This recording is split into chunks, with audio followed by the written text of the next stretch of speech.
Hello, grindy tubers, and welcome back to the Let's Play Dragon Quest 1 for the Super Nintendo, the remake, the fan translation to English remake, with me, BlueAnkylo. Last episode, we got started, we got to level 4, we got to the town of actually name is Garen, or Garen's Grave, or whatever they called it, because some silly bard died up here. For today, we need some money. So we're going to open up episode 2 by doing a little bit of grinding. We seem to be doing pretty good at killing these early enemies without a whole lot of problems. So that's nice. Now, there is a cave we could explore. I don't believe we really get anything special out of it, but I could explore it. I don't even think there's enemies in it, actually, so it'll be a pretty easy just walkthrough. I can show you what caves look like, and I do have one torch, so we should be good. Also, hello, Karuk. Yeah, in the desert. We walk right by it on the way to the to town of Garen. Before I go in there, I'd like to get to level 5, and I'd like to show off a magician, because there should be magicians around here. At least there was in the original game, so we're just not getting lucky.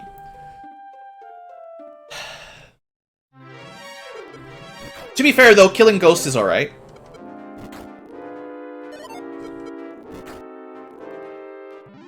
Still haven't really fought anything that had a large chance of killing us, which is definitely convenient. One little change I just noticed. In the original game, when you're moving through the mountains, the game kind of pauses for a second, like every step you take. Like, just walking through, you kind of go bump, bump, bump all through the mountains, so it slows you down a little bit. I like the fact that they removed that for the remake, because that's good. If you heard some bashing in the background, it's just my cat being dumb, probably. Good old kitty. Yeah, you get out of there, you dummy. Typical cats, right? I wonder if you can't fight actual magicians around here anymore. I don't know what the encounter rate was originally, but I certainly remember running into quite a few around the town. Come on. We'll do 3 more fights, and then we'll go to the cave. Because getting 4 experience per fight, or 2 experience per fight, is not going to be enough. What was my favorite JRPG for each console? Oh, well, to be fair, for the NES, it was probably Final Fantasy 1, just on principle. And then for Super Nintendo, it's impossible.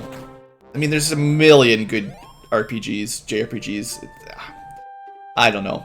Depends on how old I was, because I played different games as I got into emulators and fan translations, and I didn't have a lot of... when I was just a kid, just renting them, I didn't get to play all that many, so I didn't even know about them. I've thought about getting a ferret before. I have heard they take a lot of time and energy, because they get bored and they get into stuff more than cats. I guess, looking back, what I consider the best Super Nintendo JRPG might be... I'm going to butcher the name, but... the Japanese Secret of Mana sequel. So Seiken Densetsu 3, or however you pronounce it. I don't know. But anyway, it's one of the fan translations. I believe that's probably the best Super Nintendo JRPG. But I am a huge fan of Chrono Trigger and Final Fantasy VI, the more standard ones. I was supposed to be doing 3 more fights, wasn't I? And then I got sidetracked by chat. It's pretty classic. For PlayStation, do I have a favorite PlayStation 1 RPG? I really liked Legend of Dragoon for that, because it had kind of a unique combat system. And it had a pretty good story. I mean, it was a little bit tropey, a little bit of the JRPG trope for sure. But I definitely like Legend of Dragoon as a highlight, and maybe the Star Ocean game for the PlayStation actually as well. It's so hard for the Super Nintendo, especially, but also the PlayStation.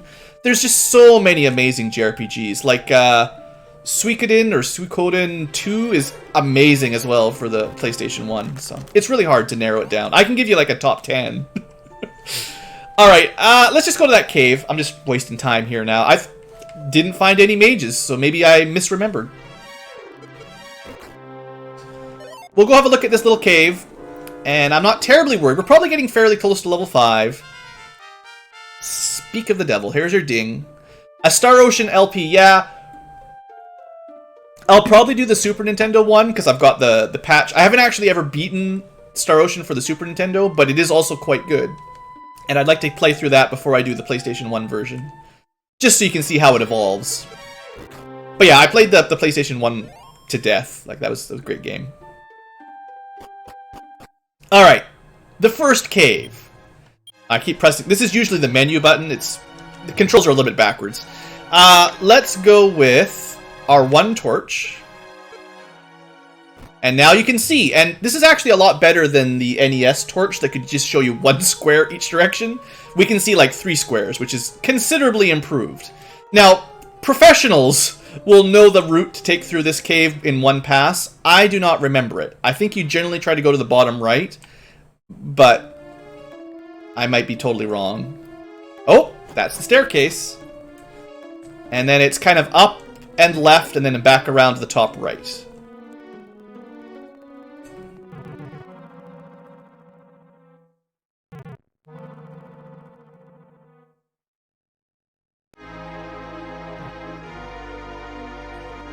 Yeah, I've heard, like, most animals, actually, you're not supposed to give them a whole lot of baths, or especially not a whole lot of strong soaps, because it does dry out their skin. Like, obviously, I'm no veterinarian, but there you go. We found the tombstone. Descendant! My name is actually Erdrick.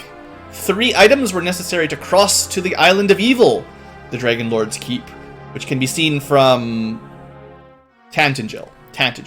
I collected these items, crossed to the island, and defeated the evil king.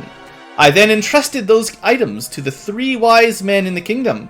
Their descendants protect those items, except for one of them. No, they're all protected fairly well, I guess. And await your arrival. When an evil demon or dragon rises once again on the island, collect those items and slay the creature. The 3 men await your arrival somewhere in this land. Go forth, my descendants. So there's your message from Erdrick. I always remember this cave as being a complete waste of time, but I mean, it's good for the plot. Do I prefer Remy or Cloud? Oh man. You're putting me on the spot here. I haven't played it in so long. I believe one of them has a character access that I like better for one of the secondary characters. Whichever one lets you bring the swordsman with the twin dragon thing on his back, because I really liked him. Honestly, though, they're both good.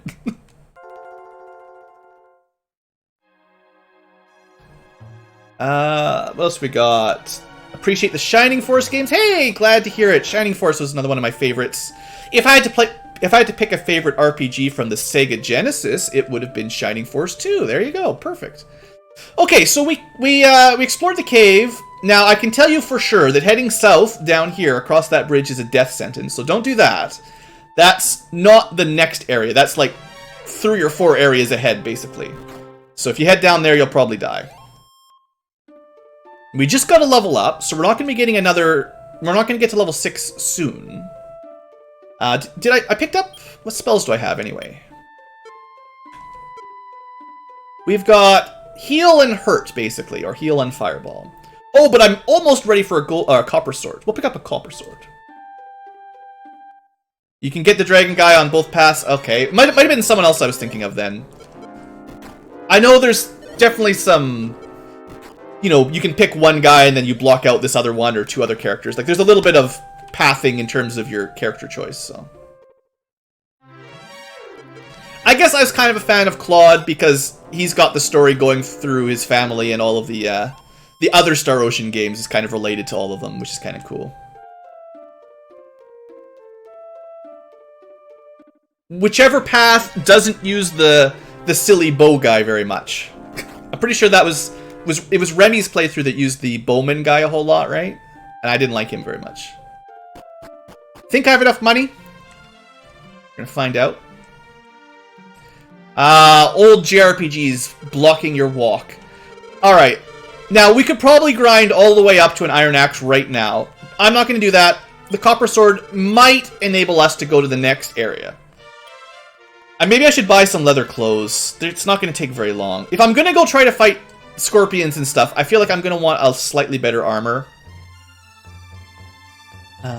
Because I don't have any armor at all. Okay, I'll stay in this starting area, second area, just until we get 70 gold, because we get pretty good GP income for grinding, and then I will head to the east to the next area.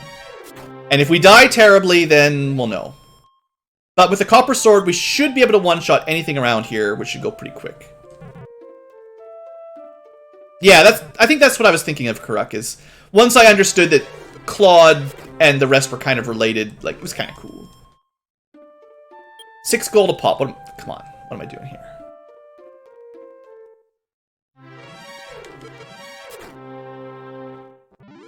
I feel like that it must be balanced a little bit differently, this remake. This early game is definitely easier than I remember. Like, I'm hitting a little bit harder, enemies are going first less often, we're getting ambushed less often. Maybe that's all they did, is they reduced the ambush rate. They could have just rebalanced it a little bit differently, so it's like your character's agility actually stops it or something.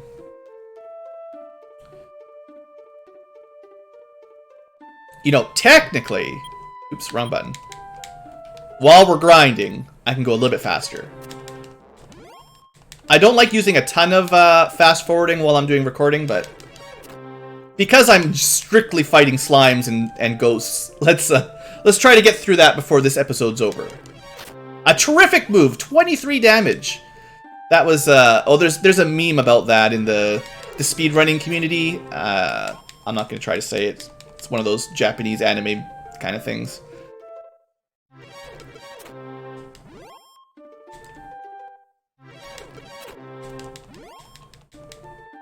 So I need 70 gold. I'm probably not too far off, honestly. Dude, like 2... Oh, no, we got perfect. Actually, I've got an extra 20 gold on top of it. All right. I walked straight through that town. That was pretty cool. Yeah, in the NES version, there was no half tiles. It was you walked one tile at a time, or that was it. All right. Normally, I would probably save up for the chainmail, but because I'm feeling like it's a let's play and we're going to live a little bit more dangerously rather than grind for hours, we're going to try to move forward.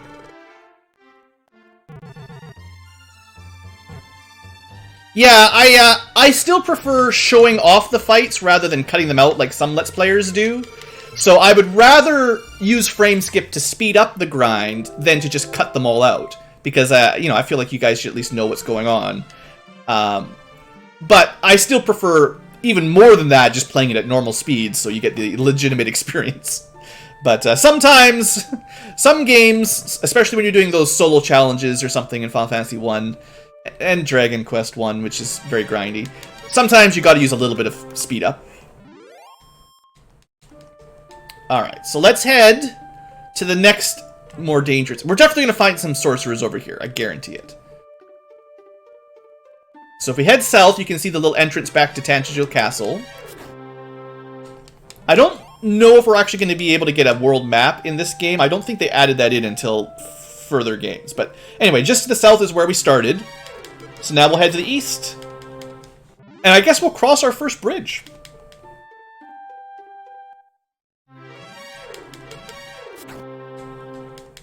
Also, the enemies aren't running away.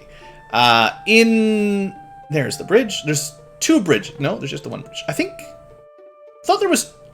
Oh, you know, this is cool. This is another addition. If you hold a direction, it doesn't work left to right. But if I press up, maybe just on the half spots, I see. It sort of automatically pulls you around corners if you're in a half tile. Or at least some of them. Little things like that are nice anyway. Alright, so we're in the next area. We're across the bridge. And still slimes. Alright. That's fine. So just for now, I'll stick along the coast on the south, although this is not actually where I want to go. So there was another path if you want to go through the poison swamp that we could have followed, but I avoided the swamp. Once I've got more HP and stuff, we'll show you that route. Or maybe this is the one. Okay, yeah, okay, I know where that goes. So if I went across that bridge and followed the coast, we'd find a bridge, or not a bridge, a cave that basically is a bridge, and would take us to another continent. We'll save that for a little bit later. I thought there would be more dangerous enemies around here, honestly. This is why I wanted to just stick around before I cross the next bridge. I kind of have a feeling the remake has maybe rebalanced the enemy areas a little bit. Like, now you actually have to go all the way to the next town zone before you start fighting scorpions and stuff. Which is what we're going to go try to do. We may die. If I was playing this on the NES, at level 5 with a copper sword, leather armor, I would not be expecting survival very well. But we're going to give it a shot. Because I don't have the hand axe, I don't have chainmail. This will be fun. Alright. And hey, you know, maybe the enemies that I'm expecting aren't here anyway, but typically there should be some scorpions in the desert. And then north of us is kind of an important town. Hey look, a scorpion! Alright, let's see how we do. 3 damage. 3 damage. So it would be better if we had a hand axe or an iron axe. The good news is he doesn't hit us too much or too hard. Alright, so we can definitely kill them, but not very many of them. Much, much better experience in gold, though. Look at that. I believe they used to give something around 8 experience and 14 gold, if I remember correctly. Somewhere in that kind of ballpark. Skeleton. Now, this might be too difficult. Because he's stronger than a scorpion. Yeah, he hits really hard. Now, it's possible we could kill him... Oops, that was not the spell I meant to use. It's possible we could kill him with fire in a couple shots. Yeah, that did a lot of damage. You know, maybe that's what I should do. Go to the town, the next town, and just use the hurt spell, or the fireball spell, to kill skeletons. That might be the quickest way to get through this phase. Because I need a much better weapon if I'm ever going to kill these things. In a timely fashion. Yeah, okay, I got it. That's what we're going to do. That's going to speed things up a fair bit. That's not what I normally do. Normally I save my MP for the heal spell, but I think actually that would be dumb, and this is what I should do instead. So I've still got 6 MP, that's 3 more casts. What I'd like is to fight 1 more skeleton before we go into town. And then I can go to the inn for good efficiency on my gold. Oh, a Magidrake. Actually, these might be too strong as well. A little bit weaker than the other 2. Skeletons and scorpions. But still, I think they can cast Fireball back, basically. Hey, look, there's the mage! Now, they should be pretty low defense. But they have, they do a lot of damage, and we're not one-shotting them yet, which is kind of annoying. We'll just go rest up. Do I watch Critical Role? I have watched some, but I have not kept up. So I actually haven't finished watching the first character's story yet, although I'm nearly into that. But I know they've started a second campaign, so I haven't really been keeping up with it for quite a while. Welcome to my... This is not the name. This is, the one with the baths. I don't remember the name of it. I got all the town names mixed up now. Oh no, they don't have a legendary sword! Well, you'll never find the legendary sword in a shop. Cantland was... No, Cantland was the one with the walls and the golem. Remolder is the river one. What's the name of this one? So... Much better... They don't sell the second tier of shield, but they do sell much better armor. I'll probably want to buy... I don't know how far I want to grind, but maybe I should grind up for the iron armor at least. And because I can use the fireball spell, I don't really need to buy the axe right now. This doesn't do much more damage anyway.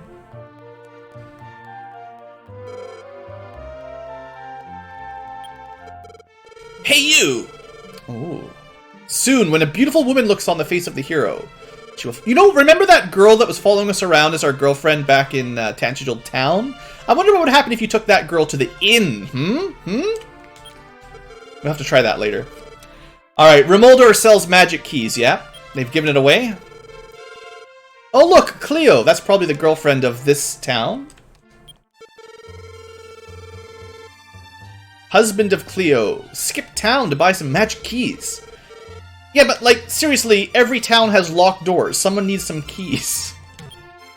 In most other Dragon Quest games, you can go down wells. Just not this one. Open air bath. Also, there's a lot more trees now than there used to be. Some Mondo-sized trees. Oh, he's having some puff puff. Those familiar with the Dragon Quest series will know what that's all about. I'm not going to get into it on my stream. So good. Alright, well, let's finish exploring this town before we go back to grinding. We've got a new grinding strategy, so it should be fun. Have you already traveled to the island south of here? No, it's through a dangerous cave. We'll get there eventually.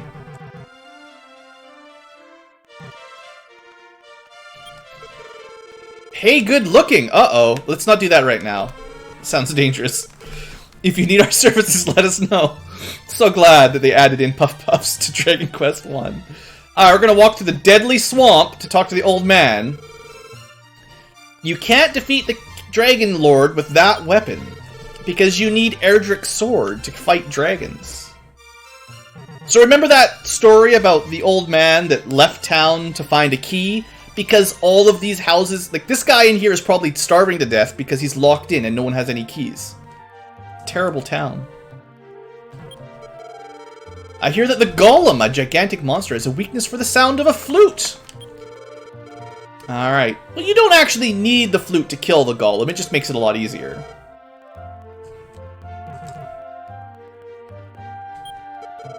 Inside the cave is a beautiful woman. I wonder if that's someone we should be rescuing. There might be a green dragon there, though. Just seeing things. Are you gonna actually sell me anything here? Alright, another shop that sells... okay, this is a Chimera Wing. That's nice if you want to fly back to Tanjil quickly. We probably... I'm not going to spend any money. I hopefully will learn a spell called Radiant, or whatever they renamed it. And then I won't have to buy any torches. Although I might want to buy up some medical herbs, or medicinal herbs. Just so I don't have to waste my heal spell quite as much. So I guess... we're going to need to get a couple level ups. And some money. And I have a feeling the most efficient way to do that right now is to just use some magic and kill some stuff. What is the Puff Puff? Well, it depends on how much you want to read into JRPG sort of Japanese culture. It could be almost anything.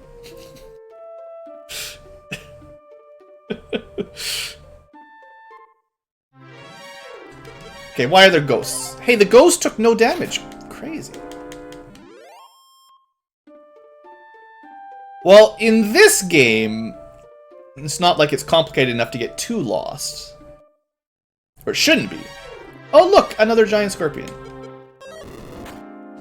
Like, with a little bit of luck, we'll probably finish this game in today's stream. Like, it'll probably be like a 6-episode game or something like that. It just depends on how much grinding it takes, which it probably isn't going to take as much as I was worrying about. This is definitely easier than the NES Dragon Warrior. 100% easier. Well, I don't know how much. You get at least double the experience, double to triple the gold, and I feel like the enemies are a bit easier. Now there is kind of a... you know, I'm probably safe enough. I'm not finding a lot of skeletons. There is a cave to the west of this town, and might as well go show it off while we're here.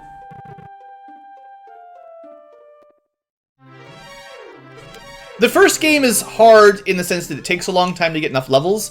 So if you're not grinding, you're just going to end up in an area where it's impossible to win the fight. It's a bit mazy, but it's not a very long game, so it's not like you should get lost too badly. Fancy cave! So you're Blue. I hear that you're journeying to beat the Dragon Lord. However, the Dragon Lord is a malevolent creature, and for that reason I would regret letting you go, knowing you could witness defeat. Blue, I want to test your strength. Somewhere in this land is the Silver Harp, which can attract monsters. When you retrieve and bring back that item, I will recognize you as a true hero and reward you with the Staff of Rain. That is one of the 3 items that we need, that Erdrick prophesized. Well, it's what he used to fight the Dragon Lord in the past. So, that's the one that he entrusted to one of the villages.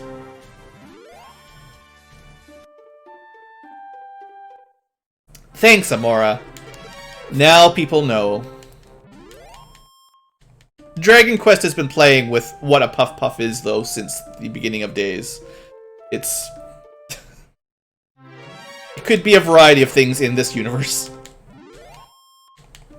Alright, so we need the Silver Harp, and if you're paying attention, you might know where that is, because a certain bard may have had a Silver Harp long ago, and we know where his grave is. We just can't get into it or anything. Also, where are all my skeletons and scorpions and stuff? Gee whiz.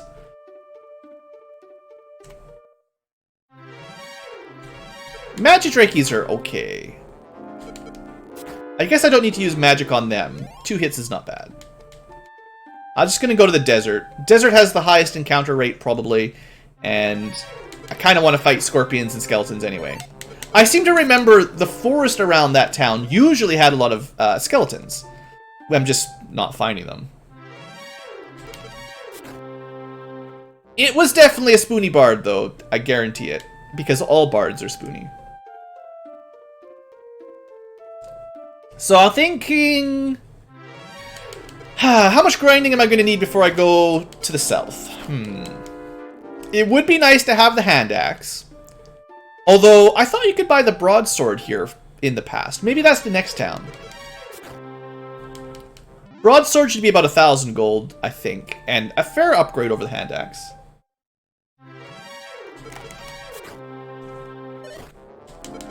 But so far, like, the last quite a few encounters, we're barely taking any damage at all. Which tends to imply that we should go to the next area. Here we go. Yeah, these guys still hit us for 9. And we can't even one-shot them with the fireball. And they go first. I think. Well, maybe not always. Yeah, the truth is, skeletons are probably as strong as an enemy as we want to fight right now.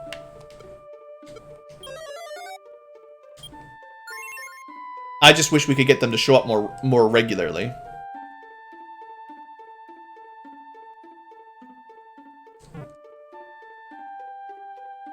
Come on. Give me... I guess if I can... I think you could... Scorpions traditionally have like high defense and low HP. So it might be the most efficient to just fight a bunch of scorpions right now. Because we could just kill them with 2 MP basically. Ooh, terrific. Hey, a level up. What do we get? Level 7. Fair bit of strength and speed. A little bit of HP, MP, and sleep spell. The sleep spell's okay. It lets you generally run away from enemies more reliably. You put them to sleep and then you can just run. But enemies generally wake up fairly quickly, so you waste 1 turn casting it and then they might wake up immediately anyway, so... How much money have I got? No. 540. I've almost got enough for the hand axe. I think because of how much damage we're taking from skeletons and stuff, before I go to the next area, I'm going to want a better armor upgrade. So we've got options of basically the second shield for 800 or the armor upgrade. And I think I'm going to go for I guess it used to be half plate or half plate was 1,000 and full plate was 3,000 traditionally. So I think I'll go for the 1,000 gold armor. And that hopefully will protect us enough to go a little bit further.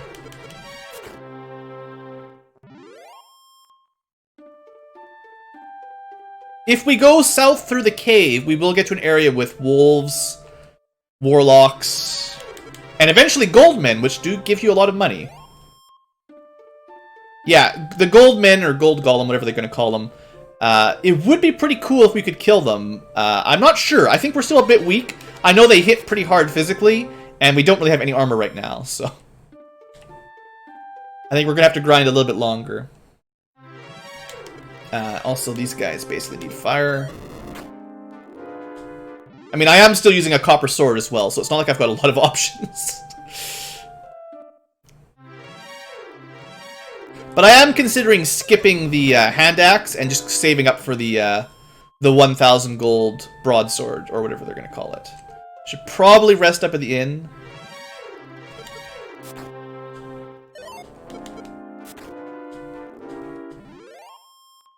Yeah. And also, the area with gold men will probably have chimeras, and there's no way we could kill a chimera right now.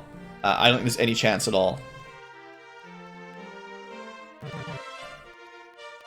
Yeah, I used to do that, Karuk, a little bit. I used to, in Final Fantasy VI, try to get to the Brontosauruses at a low level, specifically so you could grind whatever Esper bonus level up, like bonus stats you wanted, because you get a lot of experience really quick, and you can get all your best Esper speed, magic power type stats on all your characters. But, I mean, that's a level of min-maxing that's not necessary for that game. Alright, 674. Can we get to 1,000 gold before I lose my mind? Maybe if I speed things up a little bit. And this is where Blue starts wanting to speed things up a little bit. Hey, we one-shot Magidrakes with a copper sword. It's pretty good.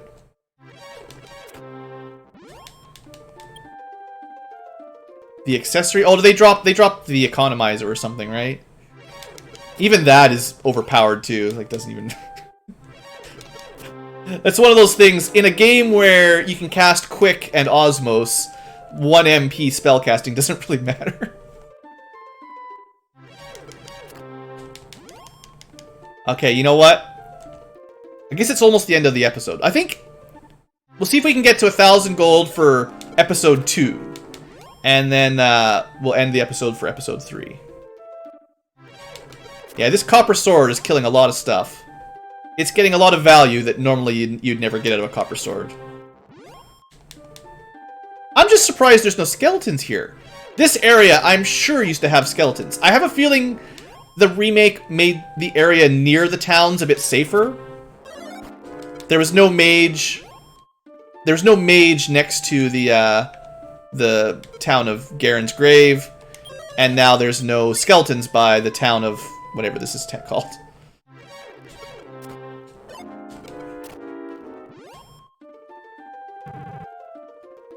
I do recommend, I did a Let's Play of it, of course, but I recommend, there's a mod for Final Fantasy VI called Brave New World, and it kind of rebalances a lot of the really overpowered abilities like that. So, if there is still an economizer type item that reduces spell costs, but only one person can equip it, so you can't just give everyone free spellcasting forever. Which is pretty broke. Hey look, there is still skeletons, they're just kind of rare. And they're going to take more than one fireball. Still, actually, I don't think your spells will scale. So whatever damage we're getting with fireball is all we'll ever get out of it, basically. And I think it's actually doing more damage in the remake than it used to. I didn't use the hurt spell very often in the original game. I believe it only did, like... Oh, geesh. Somewhere like 8 to 15 damage, or maybe 8 to 16 or something like that. But we're doing consistently high teens, which seems better than what it used to be.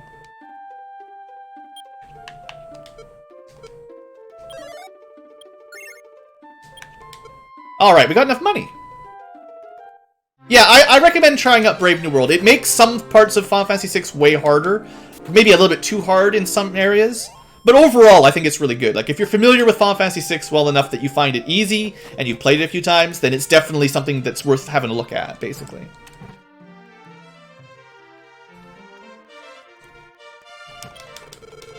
Alright, we got enough money.